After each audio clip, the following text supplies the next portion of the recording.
Good morning, New Mexico, and welcome to UNM News. I'm Marco Torres. And I'm Gabriela Garcia Huff. Today we look at the ASUNM's elections and the importance of student voting. We also take a step back into history as community activists host a benefit concert educating the public about the origins of Thanksgiving. We'll also look at some other fun activities to do around the city, like the Nutcracker Ballet. All this and more coming up on UNM News.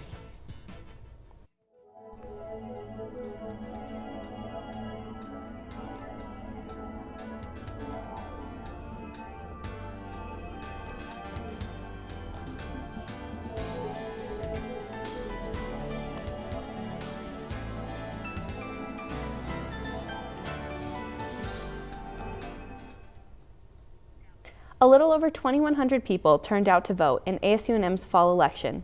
10 senatorial seats were filled. Felicia Pohl was there and talked to the Elections Commission Assistant Director about what it means for students to get out to the polls. ASUNM senatorial elections were held last week at UNM. Senatorial candidates were seen campaigning for votes from their fellow UNM students. ASUNM Elections Director Aaron Ochoa thinks it's important that students cast their ballot. Essentially, we encourage all students to get out to vote, to elect people who will represent them and their interests, and especially important because if students want to see some change on campus, there's some ideas. Senators are their points of contact to help try and make that change possible, as senators are kind of the liaisons between students and higher administration. While it's important that students exercise their right to vote, some may not know what they're even voting for. ASUNM senatorial candidate Landon Taylor explains why student bodies need representation. Not all students know how to voice their opinions or where to voice those opinions, especially incoming freshmen. I knew when I was a freshman, I didn't know all the sources that were available on campus. Landon also has some advice for anybody who wants to become more involved on campus. I would say just get involved, throw yourself into it. That's the best way to do it. And if you're not necessarily ready for Senate, I would try volunteering with the ASUNM organization. They have Lobo Spirit, student special events, community experience, all of those. Emerging Lobo leaders, advanced Lobo leaders, just get involved in something and that'll help. This is Felicia Pohl reporting for UNM News. As you know, Thanksgiving was just a few days ago, but did you know that last week musicians gathered to educate the public about the origins of Thanksgiving and the impact it has on indigenous peoples today? Our very own Victor Ominole has the details. Last Saturday, a group of artists held a benefit concert raising awareness about the history of Thanksgiving. Hosted by hip-hop artist Bishop Underdog, No Thanks No Giving challenged community members to stop celebrating Thanksgiving and to learn the history of indigenous people. Corey Klee, a hip-hop artist from the Navajo Nation in Arizona, said that he hoped the event would give attendees enough information so that they could pass it on to others. The way we think is colonized, we think about America in this whole patriotic way. Nowadays, because we're brainwashed through assimilation. Klee said indigenous people first need to understand how historical events affect them personally to be able to interact with the world around them differently. It's been harder for our native people due to all these past traumas that we've been through. So that's all it is. You have to learn it, you have to understand it, and the deeper context of how it affects you. Comandante Lenka, an artist from El Salvador, said indigenous people are taught to be thankful for everything, from the air they breathe to the water they drink. He said he wants attendees to adopt that kind of mentality year-round. My message is be thankful for those things, you know, and don't just think on a Thursday in November. You have 360 days, 365 days to be thankful. No Thanks No Giving is a national event hosted by various community organizations. For UNM, this is Victor Onimole. The Performing Arts Center at UNM wants to know, are you in the Christmas spirit? Popejoy is hosting its annual showing of the Nutcracker, featuring the New Mexico Ballet Company and the Philharmonic Orchestra. Foot traffic increases about 12 to 15% around show season, making it not only beneficial for the campus, but surrounding businesses as well. Local restaurants around UNM say they see an increase in their sales surrounding the events at Popejoy. As one of the most watched shows of the season, venue staff encourage everyone to get their tickets soon. And, with finals around the corner, students might also find the Nutcracker the perfect way to unwind. Showings for the event and others at Popejoy can be found on their website. Speaking of relaxing, UNM has a new study group centered around Native American beading.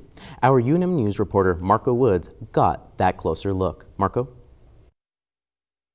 On November 15th, the first Bead and Study Group meeting happened in Zimmerman Library. The event focused on teaching students the tradition of Native American beading.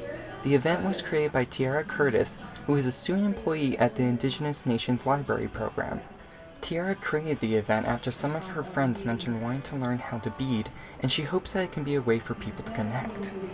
I just want to bring people together, so that we can create something that connects us, and we can just be friends. The event was created so that students not only learned about beading, but also about Native American culture.